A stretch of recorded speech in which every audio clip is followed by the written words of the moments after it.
পুত্র, কি হয়েছে? আর্য শম্ভু, আপনি ঠিক আছেন তো?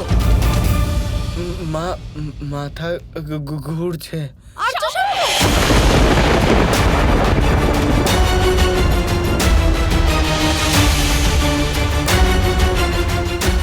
মা, মনে হচ্ছে যে আর্য শম্ভু ক্লান্ত হয়ে পড়েছেন।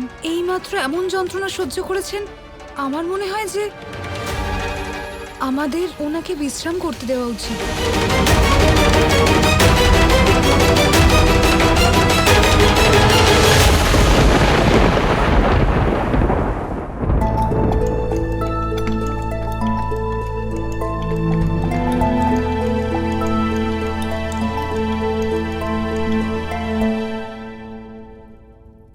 রাধা, আমি তোমাকে বিশ্রাম করতে বলেছিলাম। রাধাকে এখানে আসতে আমি অনুরোধ করেছি কানাই। কেন? ওই আসলে কি হয়েছে দাদা? কানাই, তুমি তো সবকিছুই জানো, তোমার কাছে কিছুই অজানা নয়। আসল সত্য হলো এটাই যে এই মুহূর্তে দ্বারকাতে এমন অনেক ঘটনা ঘটছে যা যা অত্যন্ত অনুচিত। এবার এই বিষয়টাই দেখো, তুমি শাম্বর কক্ষের বাইরে এমন শক্তিশালী পাহারা কেন বসালে আমি কিছুই বুঝতে পারলাম না। জেনেই বা আপনি কি করবেন দাদা? তবে হ্যাঁ, যে কারণের জন্য এটা করেছিলাম সেটা বিফল হলো। দাদা, এদিক ওদিক কথা ঘোরাবেন না। যেটা বলতে এসেছিলেন সেটা বলুন। কানাই, আমি চাইছিলাম যে একদিনের জন্য তুমি আমাকে দ্বারকার দ্বারকাধীশ বলে ঘোষণা করো।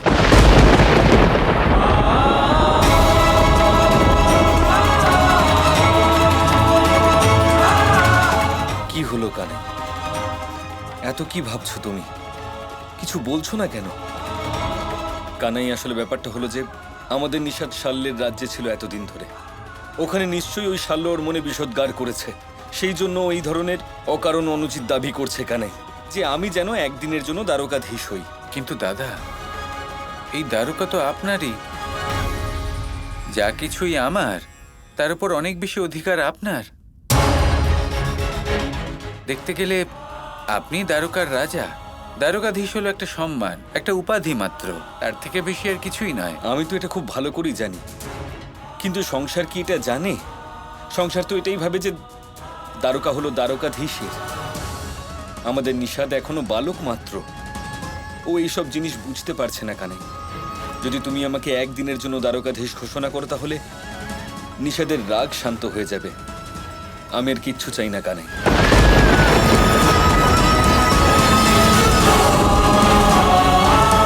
কি হলো কানাই, তুমি কি ভাবনা ভাবছো? কিছু বলছো না কেন? দাদা, কৃষ্ণ আঘাত পেয়েছে। আপনি এমন তুচ্ছ জিনিসের অনুরোধ করছেন ওর কাছে। যদি আপনি নিজের অধিকার মনে করে ঘোষণা করতেন তাহলে কৃষ্ণের ভালো লাগতো, তাই না কৃষ্ণ? না,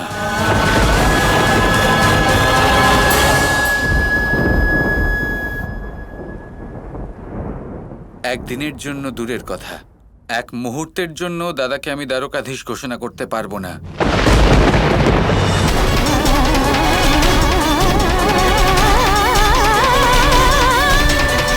এ কি বলছো কৃষ্ণ? তুমি বোধ হারিয়ে ফেলোনি তো? কেন কানাই? কেন হতে পারি না আমি একদিনের জন্য দ্বারকাধীশ? কানাই, আমাদের পরিবারে যাতে কলহ না হয়, নিশা যাতে শান্ত থাকে, সেই জন্যই এই দাবি করছি। আমার নিজের কোনো স্বার্থ নেই। তাহলে কি কারণ যার জন্য আমি একদিনে দ্বারকাধীশ হতে পারবো না? কারণ যাই হোক না কেন, যতই থাকুক না কেন, আমি আপনাকে দ্বারকাধীশ ঘোষণা করতে পারবো না।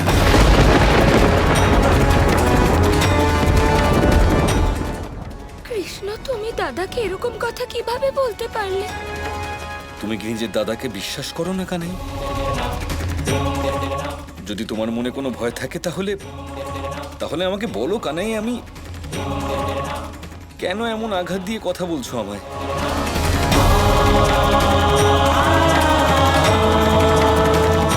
খুব বড় একটা বিষয় আমি ভয় পাচ্ছি, এমন একটা ভয় যার বিষয়ে আমি বলতেও পারবো না।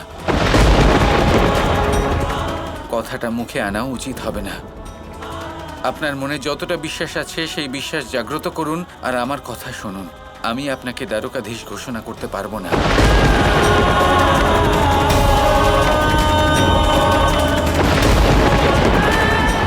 কারণ আজ তোমাকে বলতেই হবে কানাই, বড় দাদা হওয়া সত্ত্বেও আজ পর্যন্ত এই ধরনের ইচ্ছা আমি আমার মনে স্থান দিইনি। কিন্তু যখন আজ আমাদের পরিবারের শান্তির জন্য নিজের পুত্রের ইচ্ছা পূর্তি হিসেবে তোমার কাছ থেকে কিছু চাইছি, তখন সেটা দিতে এত সংকোচ কেন? কেন কানাই? কেন আমি হতে পারবো না একদিনের জন্য দ্বারকাধীশ? সম্ভবই নয়। আপনার জন্য আমি আমার প্রাণ দিতেও রাজি। আপনি যদি চান নিজের হল হাতে নিন আর এই মুহূর্তেই আমার মস্তক 2 ভাগে বিভক্ত করে দিন, তাও আমি আমার স্থান থেকে সরব না। আমি আমার সিদ্ধান্তে অটল থাকব। আমি আপনাকে দ্বারকাধীশ হতে দিতে পারবো না। তাহলে এবার নিজের প্রাণের থেকেও, নিজের দাদার থেকেও বেশি প্রিয় তোমার কাছে এই উপাধি কানাই, এই সম্মান। আমি তো এটা ভেবে এখানে এসেছিলাম যে আমার ইচ্ছা না শুনেই আমার কানাই আমার মনের কথা বুঝে নিজে থেকে এই মুকুট, এই উপাধি আমার চরণে রেখে দেবে। কিন্তু খুব আশ্চর্যের বিষয় হলো যে এমনটা হলো না কানাই। আমি বিশ্বাসই করতে পারছি না যে আমার কানাই আমাকে এইসব বলছে। আমাকে ক্ষমা করো রাধা যে আমি তোমাকে এখানে নিয়ে এলাম।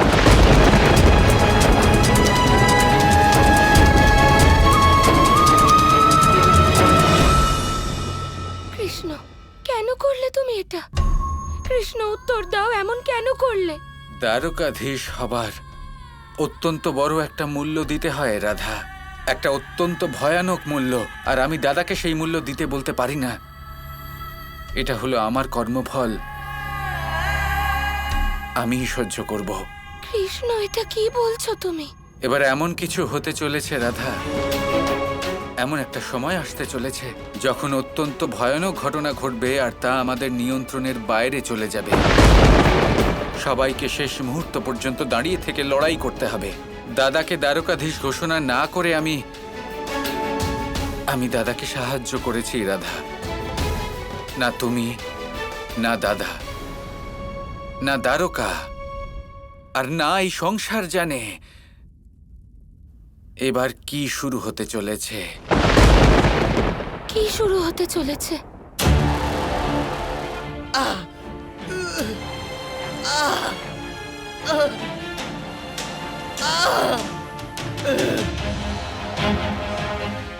শাম্ব, পুত্র, কি হয়েছে তোমার? তুমি সুস্থ হয়ে গেছিলে তো, হঠাৎ আবার কি হলো? মা, মারাত্মক ব্যথা হচ্ছে আমার। কিছু করো, আমাকে সাহায্য করো। রাধা, হ্যাঁ, আমি আসছি পুত্র, আমি এক্ষুনি আসছি। শ্রী রাধা! শাম্ব হলো মহাদেবের ক্রোধের অংশ, সেই জন্য শাম্বের অন্তরের ক্রোধ অত্যন্ত শক্তিশালী। আমি সেই ক্রোধ পেতে চাই শাল্য।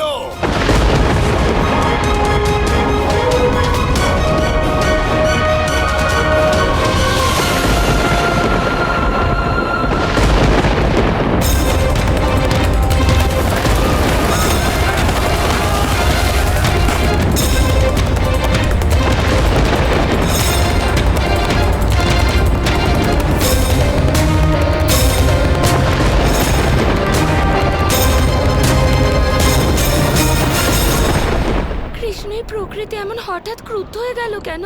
প্রকৃতি সেই ছবি দেখাচ্ছে যা হতে চলেছে, আর সে তৈরি নয় সেটা হারাতে, যা সে হারাতে চলেছে। কাকে হারাবে প্রকৃতি? তুমি কি বলছো কৃষ্ণ?